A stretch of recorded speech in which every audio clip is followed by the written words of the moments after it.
Have you ever been judged before you've spoken a single word? What happens when a person's snap judgment, fueled by prejudice, collides with a secret so monumental it could shatter their entire reality? Before we uncover the shocking truth hidden in a corporate lobby, do us a favor and hit that subscribe button and ring the notification bell for Beat Stories. You are not going to want to miss the explosive fallout from this encounter. And let us know in the comments below. Have you ever witnessed someone being unfairly judged in a professional setting? We want to hear your story. Get out of my building, now! The words, laced with ice and venom, slice through the cathedral-like silence of the corporate lobby. Catherine Croft's face, a mask of curated professionalism moments before, is now contorted with a barely concealed rage as she points a trembling, accusatory finger toward the towering glass exit. Elias Vance, a distinguished black man of impeccable bearing, sits calmly in his state-of-the-art wheelchair, the eye of a hurricane of disapproving stares and suspended conversations. He doesn't flinch. He simply watches. Catherine, the operations manager of Apex Industries, stands with her arms crossed, a human fortress of authority, glaring down at him with a contempt so palpable it feels like a drop in temperature. "I want this trespasser escorted out immediately," she announces loudly, her voice projecting across the gleaming marble floor, ensuring every employee and visitor in the lobby understands who is in control. He clearly doesn't belong here. Elias remains perfectly, almost unnervingly, composed.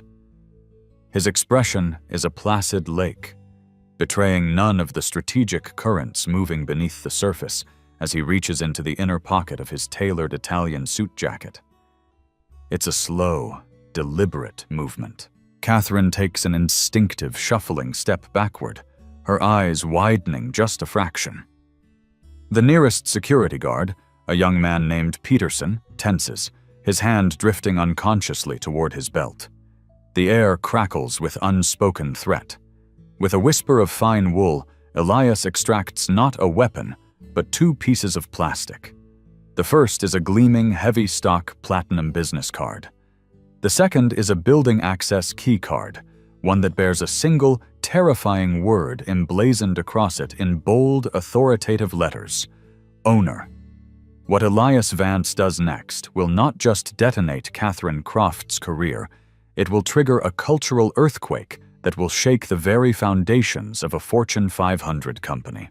Elias Vance expertly maneuvers his lightweight carbon fiber wheelchair through the whisper-quiet revolving doors of the Apex Industries global headquarters.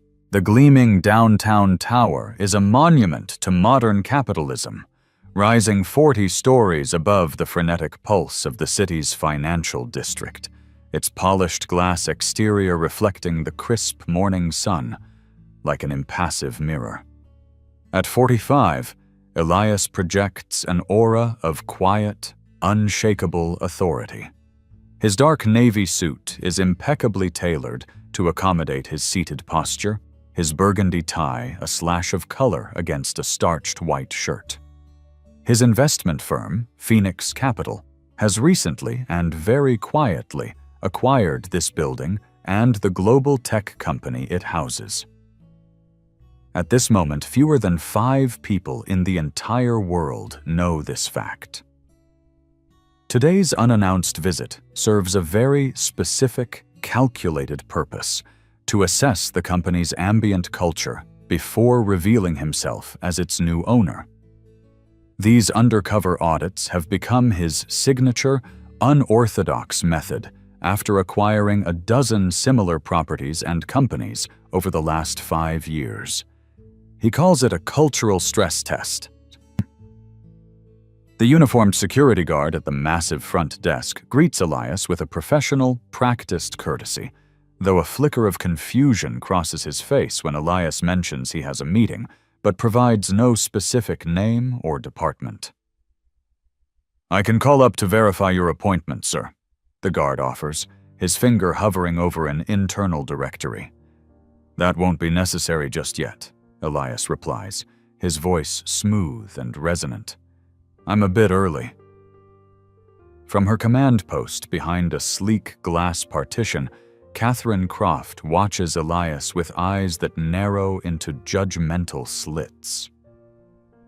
As the office operations manager for the past 6 years, she considers herself not just an employee, but the primary gatekeeper of Apex's prestigious physical space, the fierce guardian of its corporate sanctum.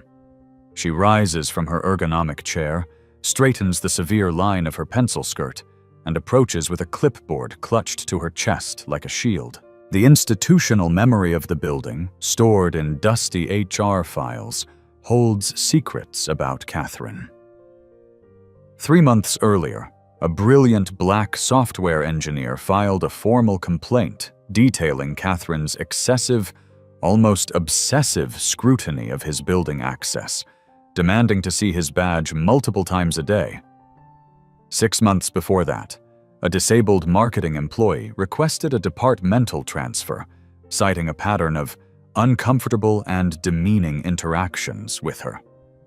Both complaints, like so many before them, had vanished into the bureaucratic black hole of human resources, filed away with no action taken. "Can I help you?"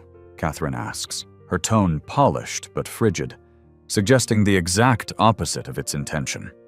"I have a meeting with the leadership," Elias explains pleasantly, his voice a calm counterpoint to her aggressive posture. "And you are?" she asks, her eyes flicking from his face to his wheelchair and back again. She makes no offer to shake his hand. "Elias Vance," he says, extending his hand anyway, forcing the interaction. After a long, awkward pause, she briefly, reluctantly, touches his fingertips with her own, as if afraid of catching something.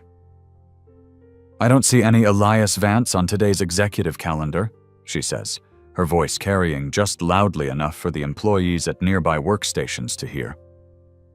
Elias watches, with the detached precision of a social scientist, as her body language undergoes a subtle but telling transformation. Now that she has fully registered both his race and his disability, her stance widens, her chin lifts into a more confrontational angle, and her grip on the clipboard tightens until her knuckles are white. He has seen this exact micro-reaction hundreds of times. He recognizes the architecture of her prejudice immediately, mentally filing it away. This single moment, this fleeting interaction, is precisely why he conducts these undercover visits. Catherine Croft had absolutely no idea that her next words would be replayed in a corporate boardroom, dissected in a legal deposition, and eventually used as a central example in a mandatory training video seen by thousands of managers across the country. "Who exactly are you meeting with?" Catherine demands, her pen hovering over her clipboard like a poised dagger. The morning bustle of the lobby continues around them, a river of people flowing to their desks, but Elias notices that several employees have slowed their pace, their heads tilted slightly, openly observing the brewing confrontation.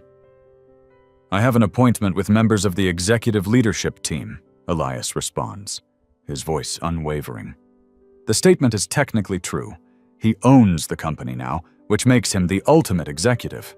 "We have procedures here at Apex Industries," Catherine emphasizes, pronouncing each syllable of the company name with a proprietary air, as if Elias might be unfamiliar with a brand of such prestige. "All visitors must be pre-registered and escorted by a designated employee. Those are the proper channels." Behind her professional, icy veneer, Catherine's thoughts race. Another unauthorized visitor trying to talk his way past security. They're always the same types, thinking the rules don't apply to them. The wheelchair doesn't change protocol. If anything, it makes the executive floors even less accessible. "Let me just verify this supposed meeting," she says, the word supposed dripping with sarcasm. She turns and walks back to her desk, deliberately leaving Elias waiting in the open center of the lobby, a specimen on a slide for all to see. She picks up the phone. "Hi, Melissa. It's Catherine down in operations. There's someone down here, a Mr. Elias Vance, claiming he has a meeting with the leadership team." She pauses, a smug smile touching her lips as she listens. "No appointment. That's what I thought. No, I'll handle it. Thanks." Catherine strides back toward him, a grim satisfaction hardening her features into a mask of righteous authority. As I suspected, there's no Elias Vance on today's schedule.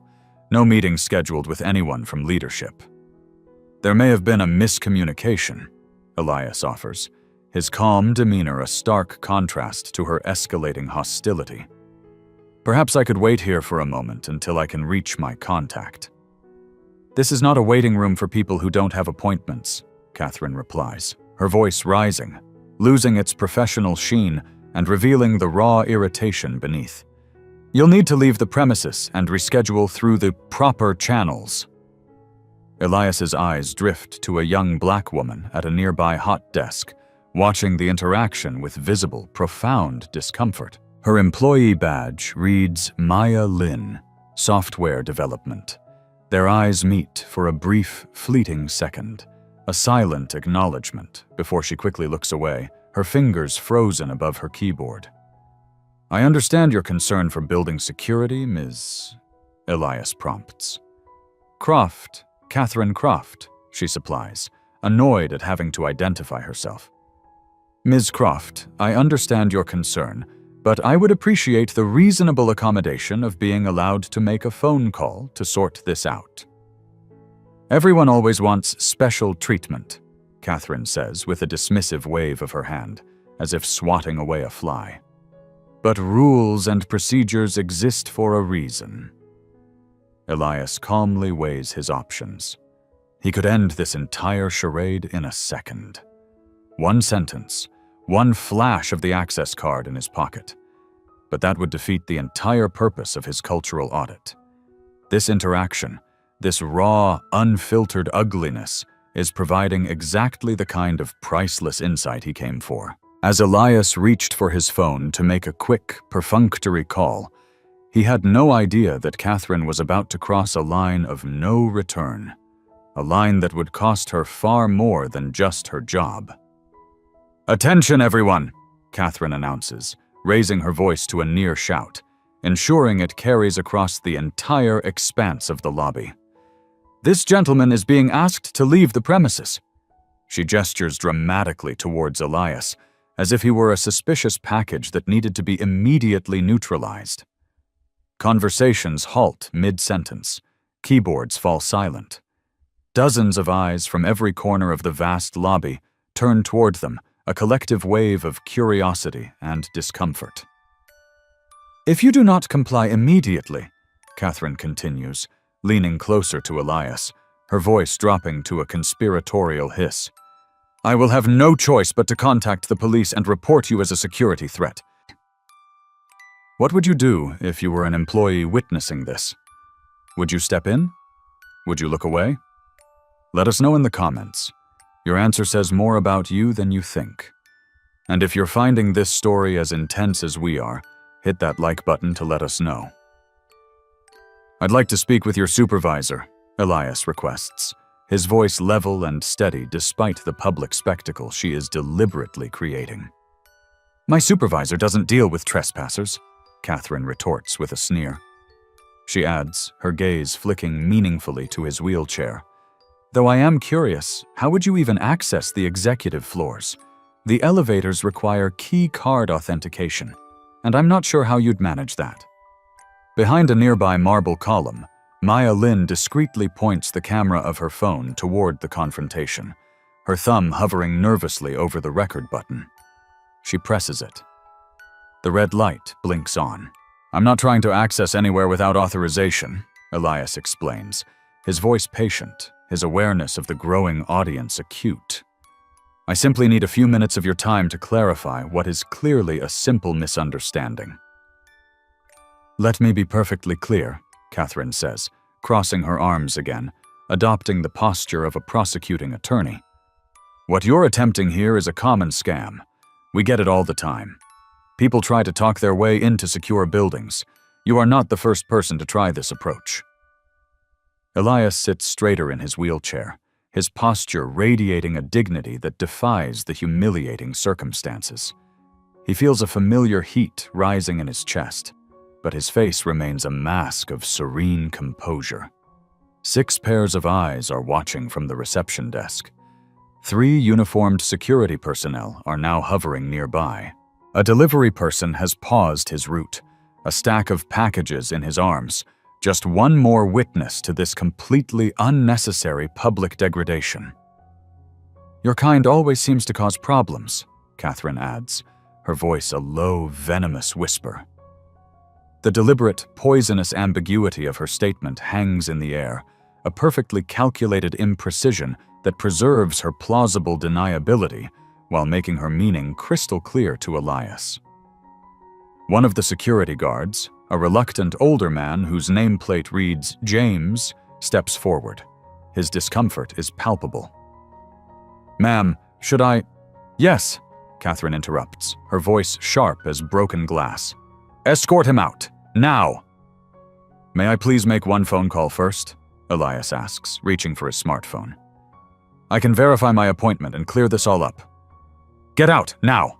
Catherine snaps, the force of her command finally silencing the lobby entirely. It becomes a vacuum, filled only by the ringing in Elias's ears. Inside his mind, a familiar calm settles over him. It is the same focused clarity he used to experience in hostile courtrooms years ago when facing down armies of corporate lawyers. He could end this instantly. One word, one call. But something deeper, a strategic instinct, tells him to let the scene play out a little longer. Sometimes you have to let a system reveal the full extent of its dysfunction before you can begin to heal it. He makes a swift mental calculation. Document everything. Gather unimpeachable evidence. Then, and only then, implement comprehensive, systematic change. As Elias reached for his owner's access card, a different kind of weapon, his phone buzzed with a text from his executive assistant, a text from inside the company CEO's office that would change everything about this confrontation. "I need to take this call," Elias says, his voice betraying no hint of the fury and disappointment churning within him. He expertly wheels himself toward a quieter corner of the lobby, a small alcove near a potted ficus tree. "It will only take a moment."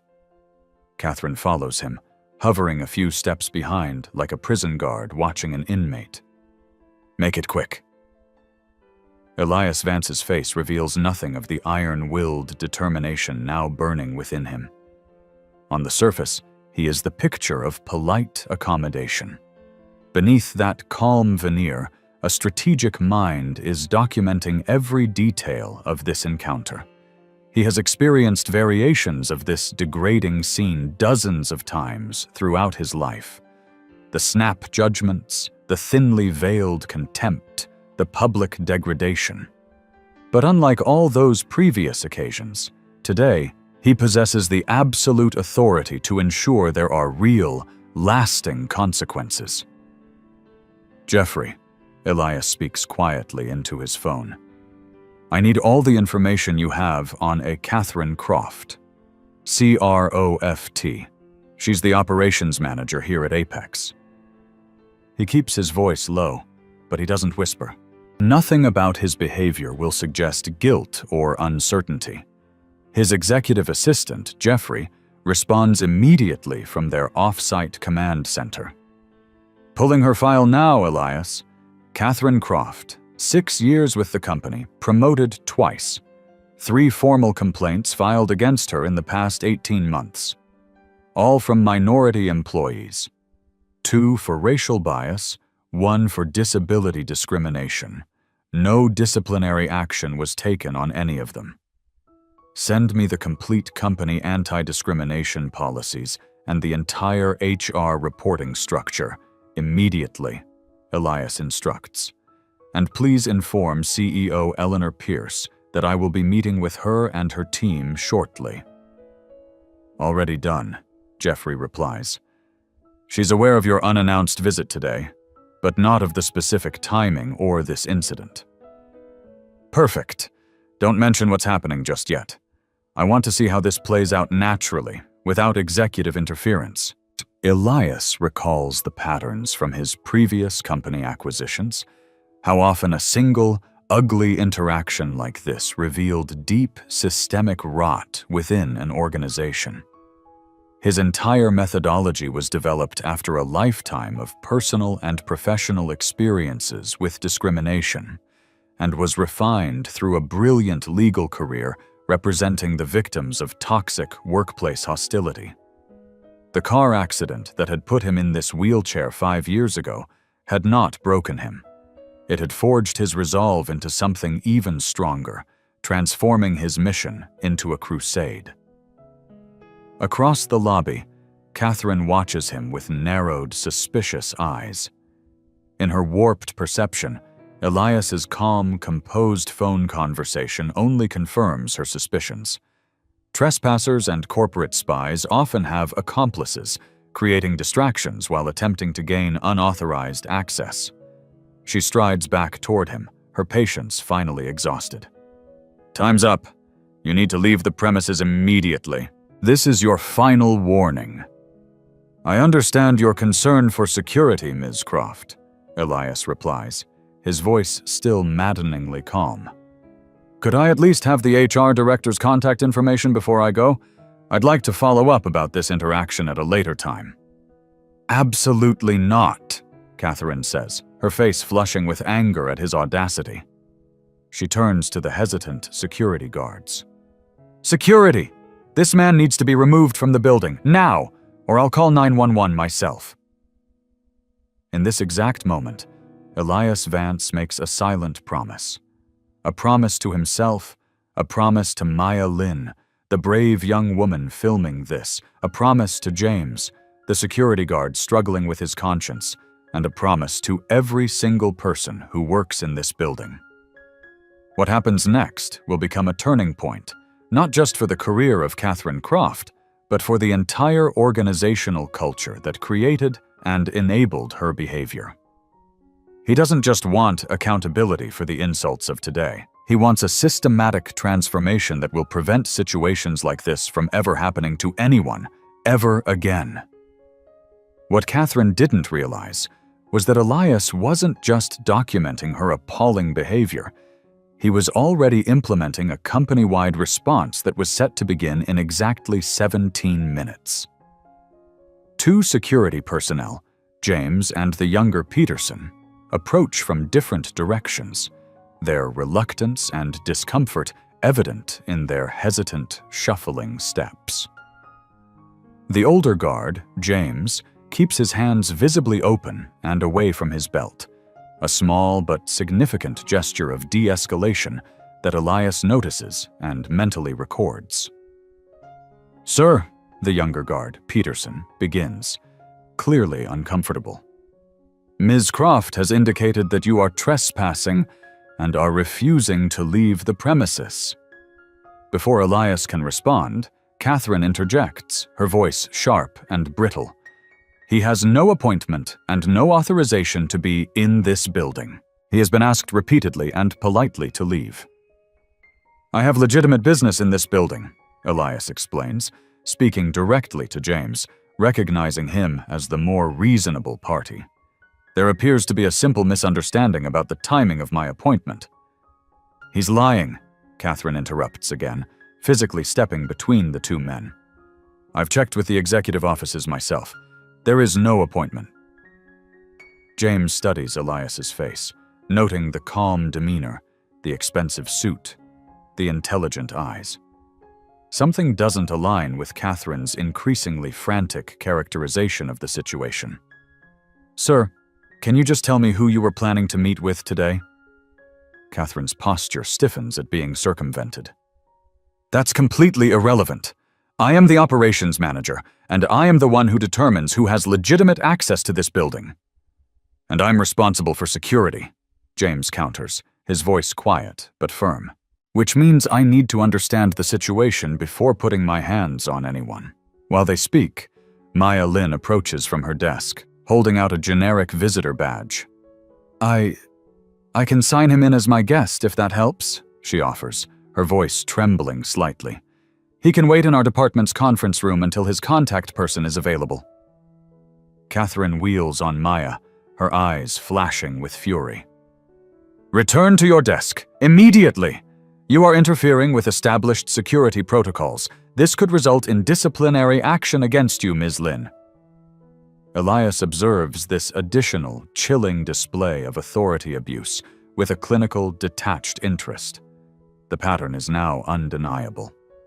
Catherine doesn't simply discriminate against outsiders. She actively silences and threatens any employee who dares to challenge her behavior. Her actions reveal not just her own personal bias, but a deep, systemic failure of corporate oversight and accountability. James shifts uncomfortably on his feet, caught between following the direct orders of a manager and his own professional assessment of the situation. Catherine senses her absolute control slipping away. Her authority within Apex depends entirely on projecting an aura of absolute confidence and unshakable control. Any compromise now, any crack in her armor, would undermine her position. This man is leaving this lobby immediately, or I am calling the police, she declares, pulling out her own phone for dramatic emphasis. Elias's phone vibrates with an incoming text. He glances down. It's from Jeffrey. CEO Eleanor Pierce is aware of the situation. She is watching the lobby security feed from the executive floor. She is awaiting your signal. Elias makes a decision.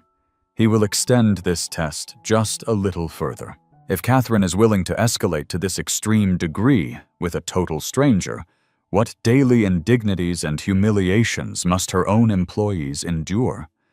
He needs to document the full, ugly extent of the dysfunction before he implements his solutions. As Catherine reached for Elias's wheelchair to physically turn him toward the exit, a line no one ever crosses, she had no idea who was watching her every move through the cold, unblinking eyes of the lobby's high-definition security cameras. Catherine Croft, her face a mask of furious determination, grasps the handles of Elias Vance's wheelchair and begins to physically turn it toward the exit. It is a profound, shocking violation. "Do not touch me or my wheelchair without my permission," Elias states, his voice, though still level, now cutting through the tense atmosphere like a surgeon's scalpel.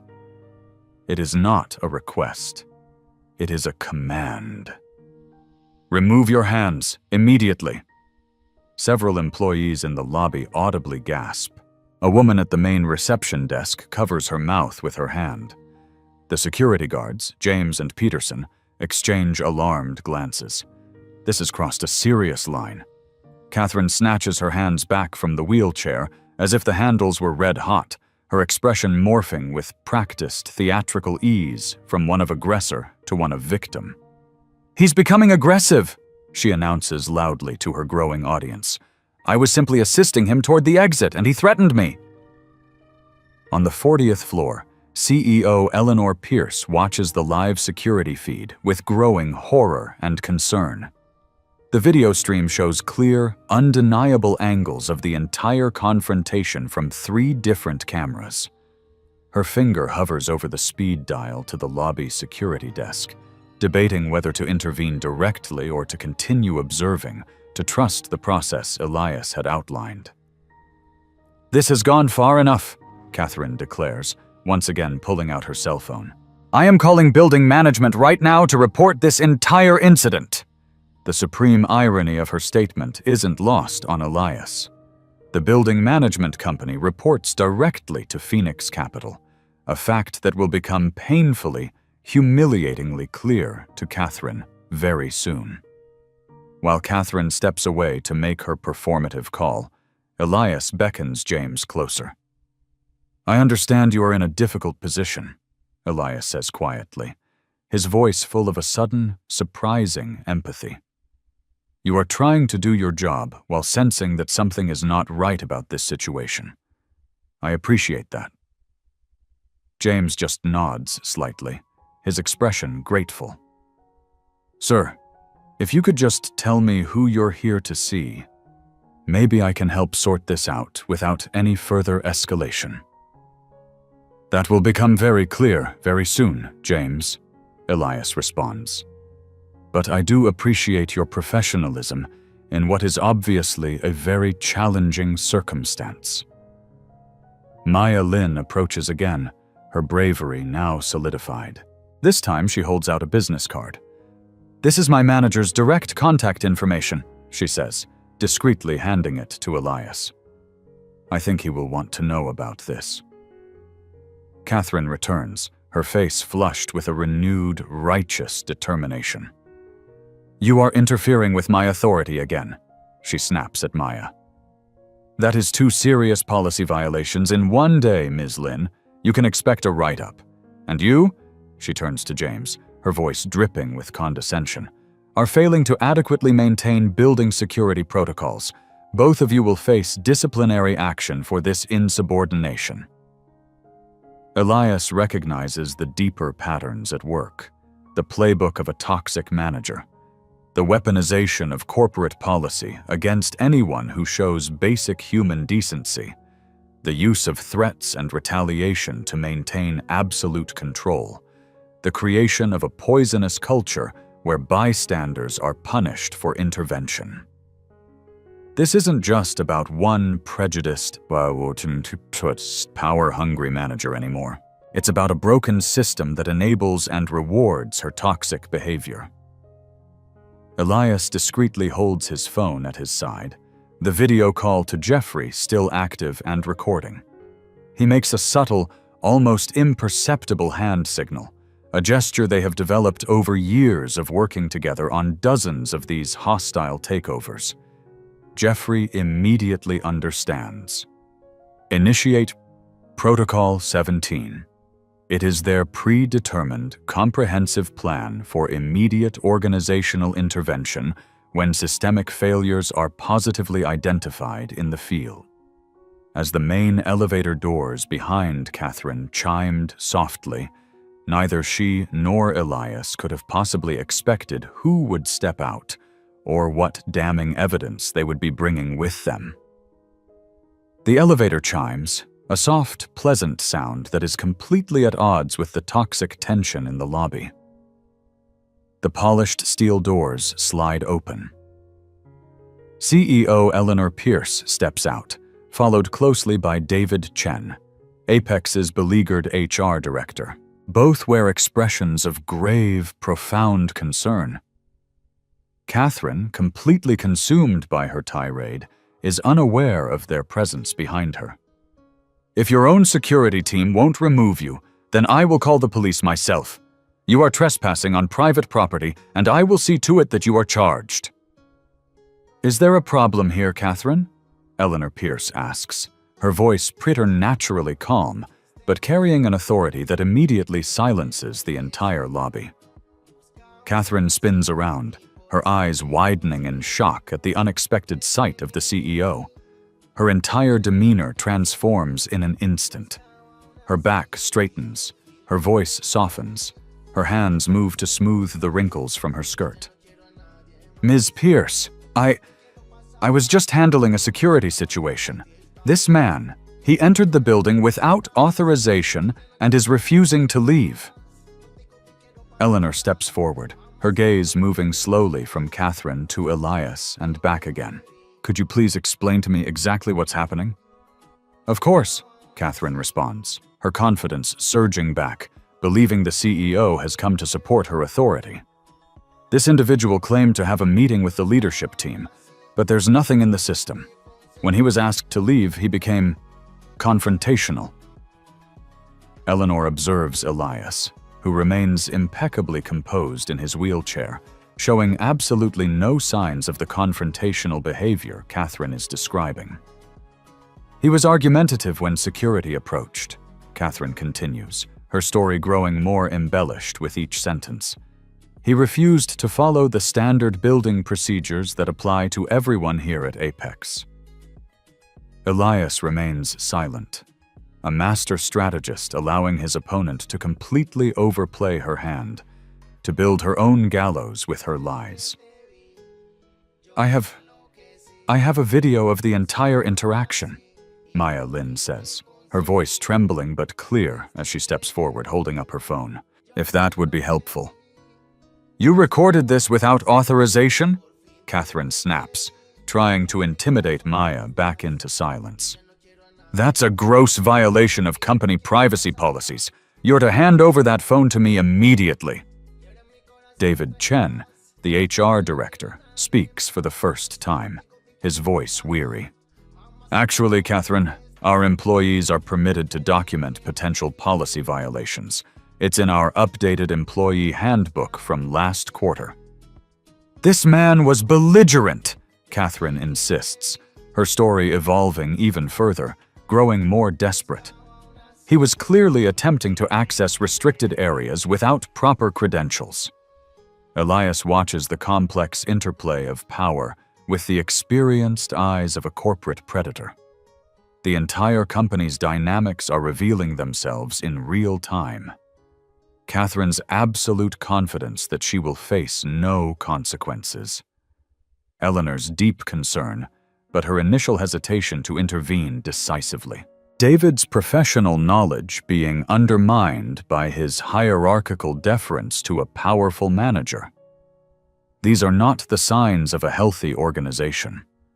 These patterns speak to a deep organizational dysfunction that goes far beyond a single biased manager.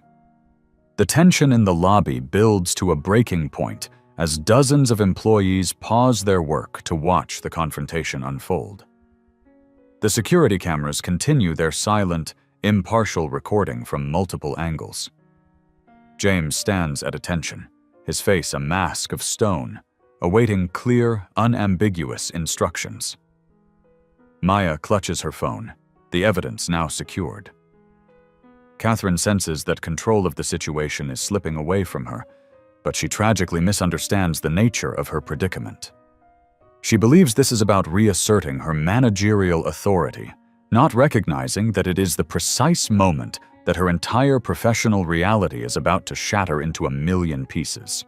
The ID card in Elias Vance's hand was about to detonate Catherine Croft's world, and everyone in that lobby was about to witness the explosion. Elias takes the platinum access card from his inner jacket pocket again. This time, he doesn't just hold it, he extends it towards Eleanor Pierce. Perhaps this will clarify the situation, he says, his voice carrying with an easy authority throughout the now dead-silent lobby. Eleanor's eyes widen as she reads the bold letters on the card. Her professional composure cracks. Mr. Vance, my deepest apologies for this reception. We weren't expecting you until next week. That was by design, Eleanor, Elias responds calmly. I find that unannounced visits tend to provide more authentic insights into a company's day-to-day culture. Catherine's face drains of all color. It happens so fast, she looks like a ghost. Realization, cold and terrifying, finally dawns. I don't understand, she stammers. Who is he? Elias Vance, Eleanor explains, her tone measured and grave, is the new owner of this building and the majority investor in Apex Industries. The lobby erupts in a tidal wave of shocked whispers.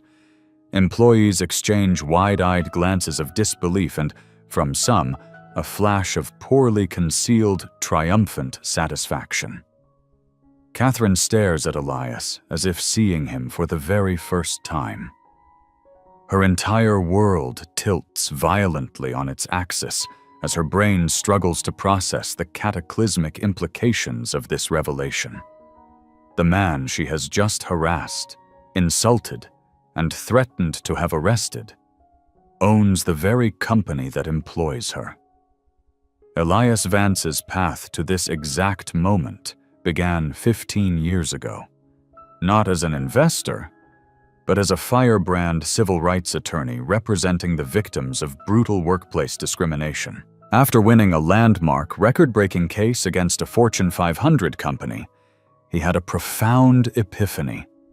Legal victories and financial settlements rarely, if ever, changed the toxic organizational culture that caused the harm in the first place.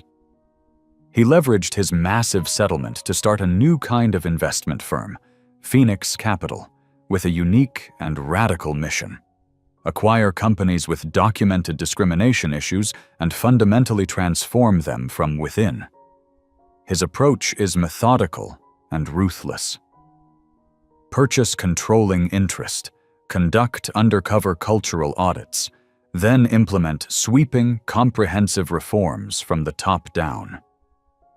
The car accident that had left him paralyzed 5 years prior only strengthened his resolve, adding his own visceral, personal experience with disability discrimination to his professional crusade. Mr. Vance's investment firm, Phoenix Capital, completed the acquisition of Apex last month. Eleanor continues, her voice now addressing the gathered employees. He is here today in his new capacity as our executive chairman. Elias turns his wheelchair to face the entire lobby. I want to be perfectly clear with everyone present, he says, his voice resonating with power and purpose. What you have witnessed here today is part of my standard cultural assessment process. I enter each new acquisition as an ordinary visitor to experience, firsthand, how the company treats people, particularly those from underrepresented and marginalized groups. Employees listen with a rapt, almost breathless attention. My goal here is not to punish individuals, Elias continues, his gaze sweeping across the room, but to identify systemic issues and to create meaningful, lasting change. I believe Apex has tremendous potential, but there are clearly deep cultural challenges that we need to address, starting today. Catherine attempts a desperate, pathetic recovery. Mr. Vance, there's been a terrible misunderstanding. Had I known who you were? That is precisely the point, Ms. Croft. Elias interrupts, his voice gentle but firm as steel. How we treat people when we don't know their status, their title, or their authority is what reveals our true character and the true health of our organizational culture. Eleanor nods grimly. Catherine, we've had complaints about similar incidents before. Minor misunderstandings that were all resolved, Catherine protests weakly, her voice barely a whisper. 3 formal complaints in 18 months is not minor, David Chen, the HR director, interjects, holding up a tablet with her HR records clearly displayed. And that doesn't count the several informal concerns that employees told us they were too afraid to document officially for fear of retaliation. Elias gestures toward the executive elevator bank. Eleanor, David, I would like an immediate meeting with the entire executive leadership team. Now. He then nods toward Maya Lin. And Ms. Lin, I would very much appreciate your participation in that meeting as an employee representative. Maya steps forward, her face a mixture of surprise, fear, and determination. Yes, sir. As they move toward the elevator, Catherine stands frozen in place, a statue in the center of the lobby, watching her entire career, her entire life, implode in real time. The lobby remains utterly silent as Elias, Eleanor, David, and Maya enter the elevator, leaving Catherine completely alone with the deafening sound of her own choices. The elevator doors close on Catherine's stunned, horrified expression, and the employees throughout the lobby finally begin to breathe again, processing what they have just witnessed. It wasn't just a moment of discrimination being exposed, it was a glimpse of the systematic, revolutionary change that was about to transform their entire workplace. This incident is merely a symptom of deeper institutional issues, Elias begins, addressing the hastily assembled leadership team in the gleaming 40th floor boardroom. My cultural assessment reveals patterns of behavior and systemic failures that should deeply concern every single person in this room. The 12 executives shift uncomfortably in their expensive leather chairs. The massive wall-mounted screens behind Elias display a stark, undeniable data set from his preliminary audit. Employee satisfaction scores, turnover rates broken down by demographic, and a heat map of complaint patterns across every department. Over the past 5 years, Apex has received 27 formal discrimination complaints. 18 of those came from employees of color. 9 came from employees with disabilities. 0 resulted in any disciplinary action against management. 0. The Vice President of Operations, Catherine's direct superior, clears his throat. With all due respect, Mr. Vance, a few isolated incidents don't necessarily indicate a systemic problem. True, Elias acknowledges, his voice calm. Which is precisely why I look for patterns. He taps his tablet, and the display changes to a horrifying heat map of the organization, with complaint concentrations glowing an angry red. Notice how the issues cluster under specific managers, with Ms. Croft's department being a particularly problematic hot zone. CEO Eleanor Pierce studies the data, her face pale with a dawning horror. I had no idea the numbers were this stark when viewed comprehensively. Few organizations do, Elias responds. Most HR systems are designed to track and resolve individual incidents, not to identify broad patterns. This makes it incredibly difficult, if not impossible, to see systemic issues. Jeffrey, Elias's ever-present executive assistant, enters the room carrying additional tablets for distribution. A former data scientist from MIT, Jeffrey has worked with Elias for 7 years, developing the sophisticated proprietary analytics they use to identify and dissect workplace discrimination patterns. Mr. Vance's background may provide some important context for his approach, Jeffrey says, distributing the devices. Harvard MBA, former civil rights attorney with 12 successful, multi-million-dollar discrimination suits against Fortune 500 companies, and the founder and managing partner of Phoenix Capital. The company's chief legal officer pales visibly. Phoenix Capital, the investment firm that specializes in aggressive workplace culture overhauls? The same, Elias confirms. My firm doesn't just acquire companies, we transform them. Our methodology has been refined across 15 successful acquisitions, resulting in measurable, dramatic improvements in both employee satisfaction and, I should add, profitability. He turns his attention to the chief financial officer. Speaking of which, what do you estimate is the potential financial liability from these unaddressed complaints? The CFO confers briefly with the legal team, his voice a low whisper. Conservatively, several million in potential settlements if even half of them decided to pursue legal action, not even counting the reputational damage, which would be catastrophic. Elias nods grimly. Which is why addressing these issues isn't just ethically right, it's financially prudent. The head of public relations raises her hand. Should we prepare a statement about today's incident? Not yet, Elias advises. First, we implement substantive, meaningful changes. Public relations without real reform is just damage control. We are not interested in damage control. We are interested in transformation. Eleanor, looking shaken but resolute, finally asks the question on everyone's mind. What do you recommend? A 3-phase approach, Elias explains. First, an immediate, independent investigation of all past and present complaints, conducted by an outside law firm with unimpeachable expertise in workplace discrimination. Second, a comprehensive top-to-bottom review of all management practices with mandatory retraining or, where necessary, removal of problematic leaders. Third, the implementation of new, transparent policies with real, unavoidable accountability mechanisms. And Ms. Croft? David Chen asks. She will be placed on administrative leave, effective immediately, pending the full results of the investigation, Elias decides. This isn't about punishing one person. It's about changing a culture that created, enabled, and rewarded her behavior for years. In the HR office, one floor below, David Chen personally pulls Catherine Croft's thick personnel file, revealing a clear, undeniable pattern that should have triggered a major intervention years ago.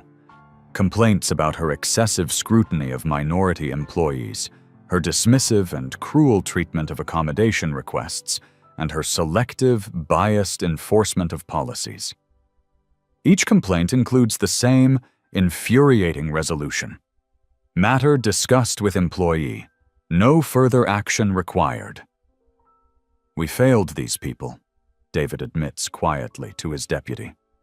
We documented everything, but we addressed nothing.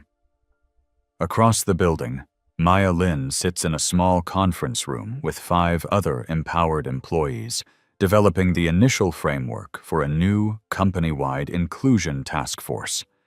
Their faces reflect a cautious, fragile optimism, a hope tempered by years of bitter disappointment. "Do you think anything will really change this time?"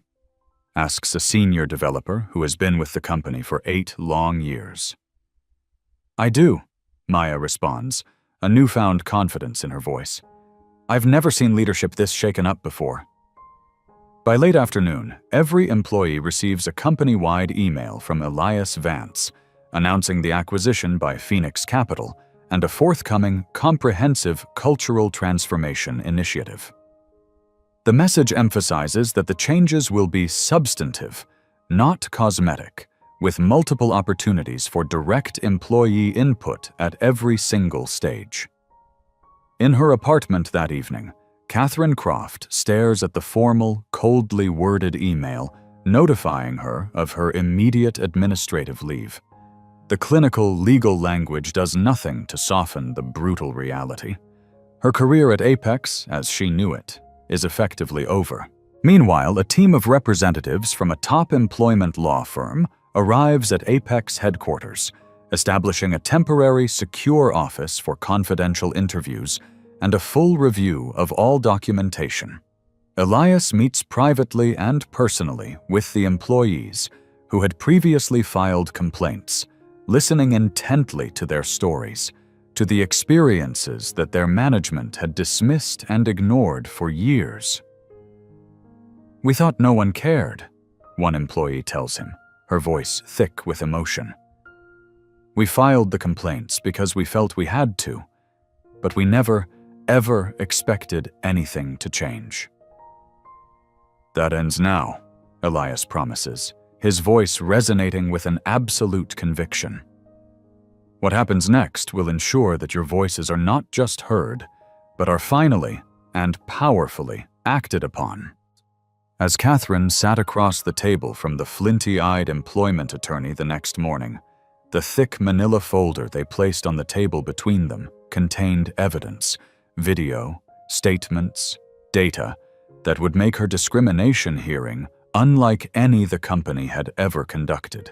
3 days later, Catherine Croft sits ramrod straight in her chair at the head of the long conference table. Her face is a pale, drawn mask. Across from her sit Elias, David Chen, Eleanor Pierce, and a senior partner from the external law firm conducting the investigation. The air in the room is thick and heavy with anticipation and dread. "This is a formal review of conduct, not a criminal proceeding," the attorney clarifies, opening the thick manila folder with a sense of ceremony. "We are here to evaluate a clear pattern of behavior and to determine the appropriate next steps." The evidence lies organized on the table before them.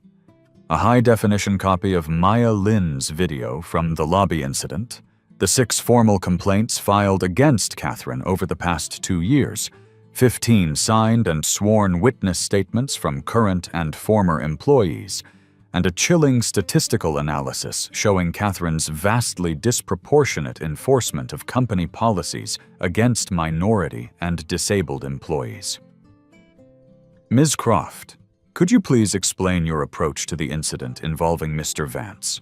Elias asks, his tone meticulously professional, not accusatory. I was following established security protocols, Catherine begins, her voice surprisingly steady despite her obvious discomfort. Anyone without proper identification or a registered appointment must be verified or escorted from the premises. And yet, the attorney counters, the security camera footage shows 3 white male visitors on that very same morning who were offered coffee and assistance when they lacked proper credentials. Can you explain the difference in your approach? Catherine shifts uncomfortably in her seat.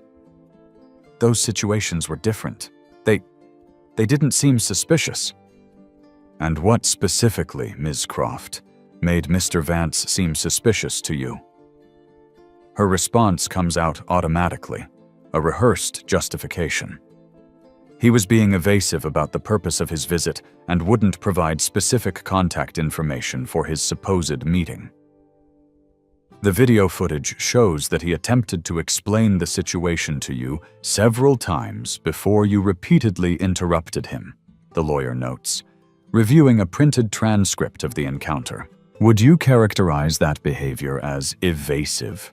Catherine's carefully constructed fortress of justifications begins to crumble, brick by brick, under the weight of specific, factual questioning. When she is asked to explain her vile comment about your kind always causing problems, she claims, unconvincingly, that she meant unscheduled visitors in general, though her documented history of making similar coded comments to minority employees suggests otherwise. Elias observes her responses with a clinical, almost sad interest. He recognizes something critically important. Catherine isn't simply being defensive or dishonest. She genuinely does not perceive her own behavior as discriminatory. Her biases operate at a level far below her conscious awareness, which makes them all the more insidious and dangerous. Ms. Croft, Elias interjects gently, do you believe you treated me the same way you would treat any other visitor to this building? Absolutely, she responds without a moment's hesitation. Then why, Elias asks, his voice still gentle, did you attempt to physically move my wheelchair without my permission? Would you physically touch a non-disabled person's body to redirect them? The question hangs in the heavy air. For the very first time, a flicker of genuine uncertainty, of true confusion, crosses Catherine's face. Elias turns to the others at the table. This illustrates the core of our challenge. The most damaging and persistent biases are often completely invisible to the people who hold them. He then addresses Catherine directly again. You are not unique in this regard. Our corporate systems often enable and even reward discriminatory behavior without requiring conscious malice from the individuals within them. That is precisely what makes institutional bias so persistent, and it's why addressing it requires far more than simply removing individuals. The external consultant, a diversity and inclusion expert who has been silently observing, finally speaks up. We have developed a comprehensive rehabilitation program for managers who exhibit these kinds of unconscious bias patterns. It includes intensive education, guided self-reflection, and a period of supervised probationary reintegration. Elias nods. Ms. Croft, I am offering you a choice. Apex can terminate your employment, effective immediately. Or you can choose to participate in this intensive program, which will include making a public acknowledgement of your actions to the company and undergoing several months of extensive, difficult training. You want me to humiliate myself publicly? Catherine asks, her voice full of disbelief. "No," Elias corrects her softly. "I want you to demonstrate accountability. Real, meaningful change can only begin with a genuine acknowledgement of the harm that was caused." Catherine stares at the thick evidence folder, the cold, hard reality of her situation finally, truly settling in. Her initial reflexive defensiveness begins to give way to a quieter, more reflective posture. "The easy path for all of us would be simply firing you," Elias continues. "The harder, but potentially more meaningful path is transformation. Your transformation, and the company's transformation. The choice is yours." After a long, heavy silence, Catherine looks up, her eyes glistening with unshed tears.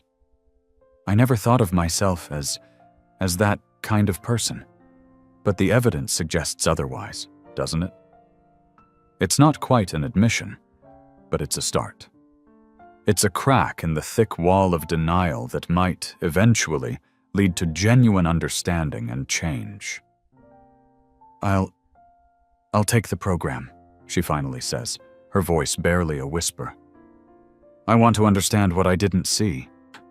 Elias nods slowly. "This is not about punishment, Ms. Croft. It is about growth and about preventing future harm. This journey will be difficult, but it has the potential to be valuable for you and for everyone at Apex." 6 months later, as Elias Vance wheeled himself into the company's first ever Diversity and Inclusion Summit, an event he had created, even he was not prepared for the person who would be standing at the podium, waiting to speak. The fundamental transformation of Apex Industries unfolds in methodical, deliberate stages over the following months. What began with an ugly confrontation in the lobby spreads throughout the entire global organization like ripples in a pond, touching every single department, process, and employee.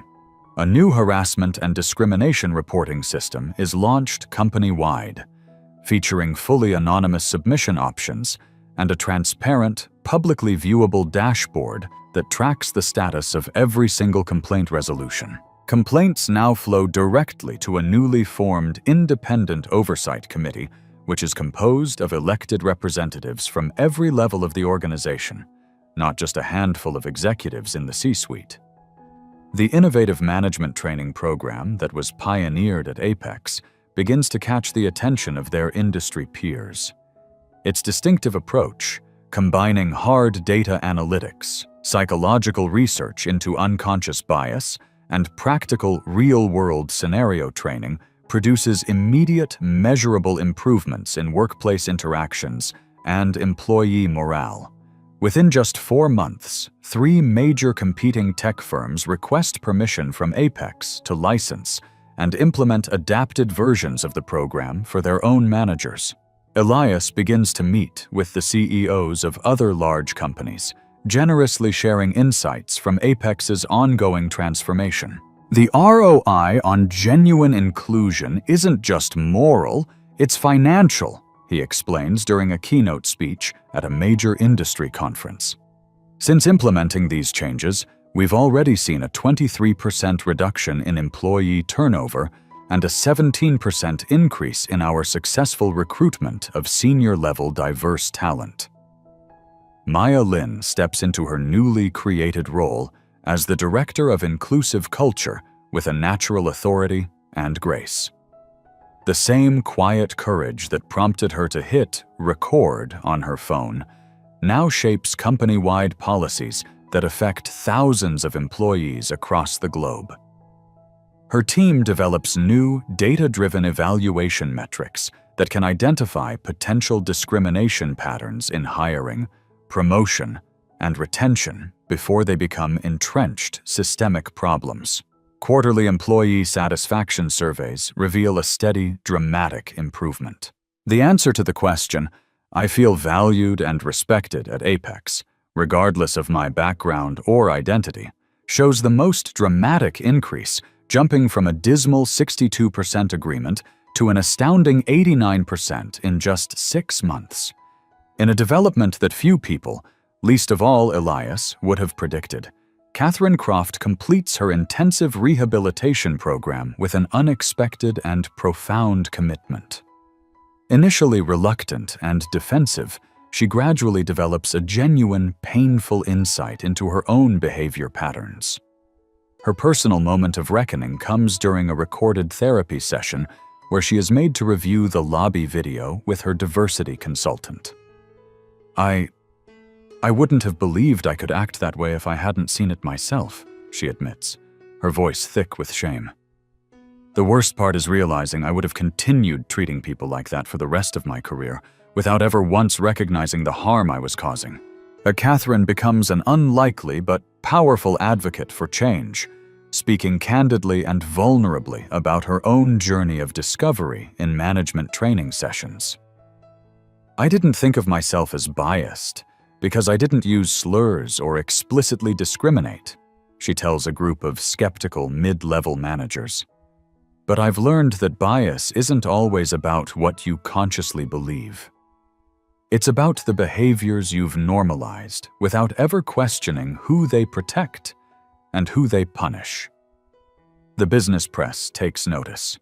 The Harvard Business Review publishes a glowing case study on the Apex transformation, highlighting both Elias Vance's unique methodology and the company's incredible, measurable outcomes. The subtitle of the article, How Confronting Discrimination Created a New Competitive Advantage, captures the dual nature of the changes.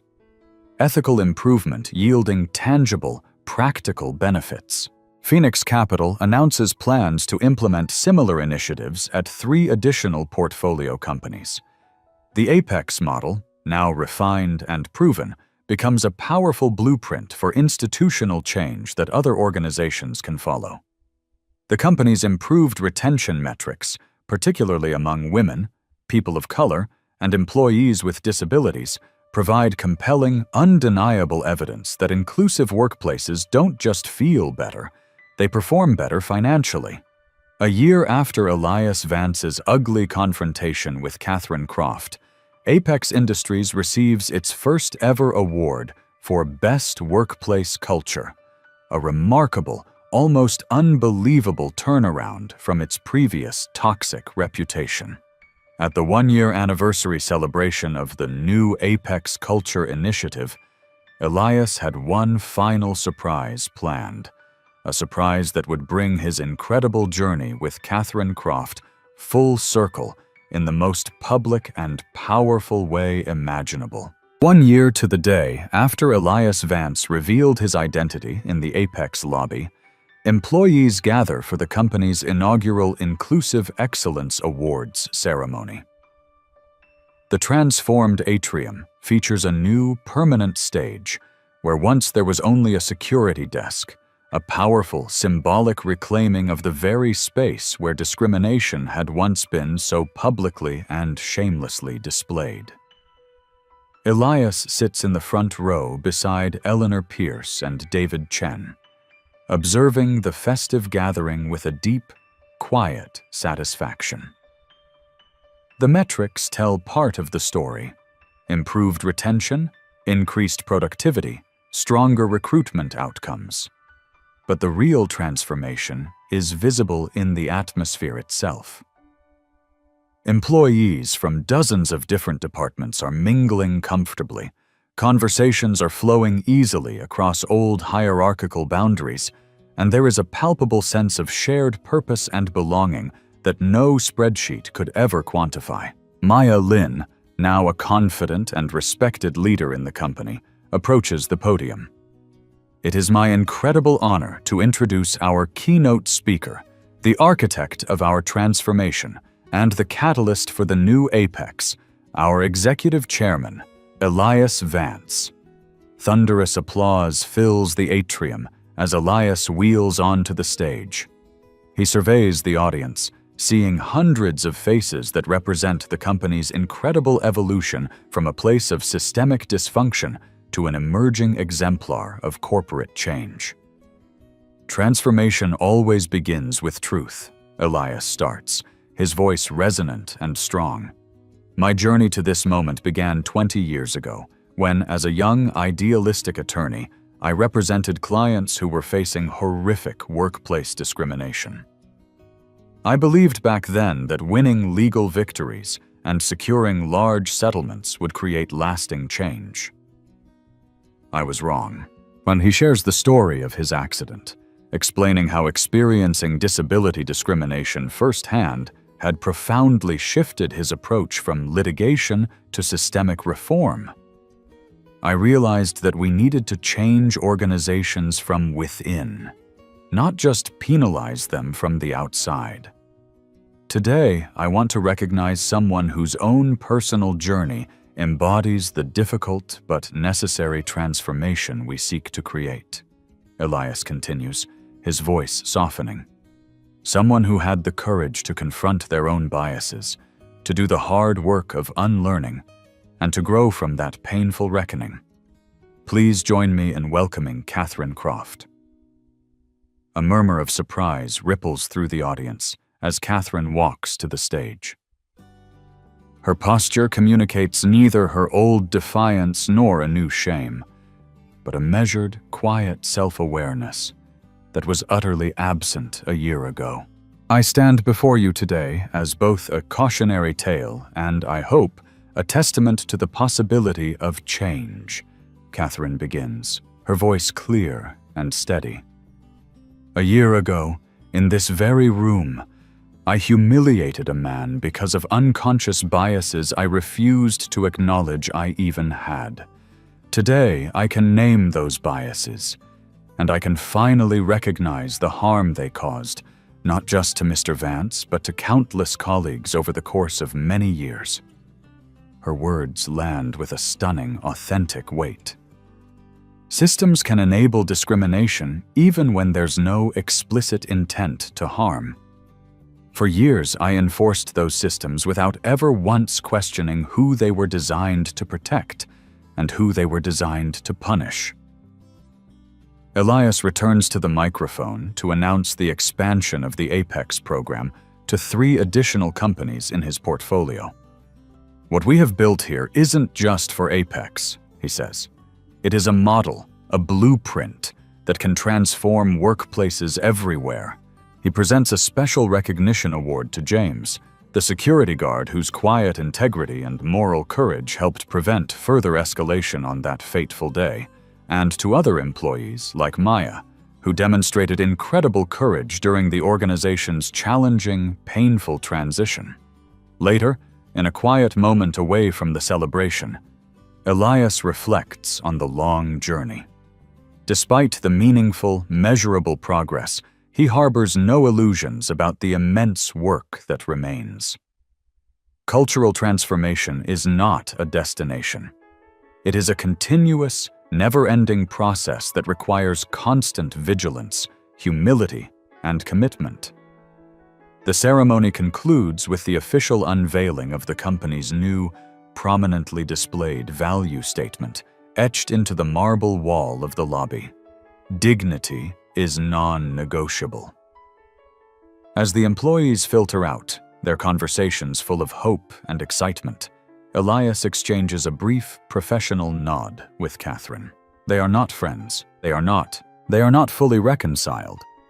But they are now 2 people mutually and surprisingly committed to building a better, more humane workplace than the one they had both inhabited a year ago. True power isn't in authority over others, Elias observes quietly to Eleanor. It's in the courage to change systems, starting with yourself. Has this incredible story changed how you might handle discrimination if you witness it? Let us know your biggest takeaway in the comments below. We invite you to share your own workplace transformation stories, big or small. Your experiences might just provide the roadmap that someone else desperately needs to navigate their own challenges. If you've been moved by this story of workplace justice and personal transformation, Make sure you hit that subscribe button for Beat Stories right now. We deliver powerful, real-life narratives that don't just entertain, but also empower and equip you with the strategies to navigate the difficult situations in your own life. Don't forget to like this video and turn on all notifications by clicking that little bell icon. Every like helps our stories reach more people who might be facing similar, silent battles in their own workplaces. This is not the end of a story. It's the beginning of what can happen when truth is finally brought into the light. At Beat Stories, we believe that exposure is the first, essential step to transformation. Subscribe and stay tuned, because the next story could change your life.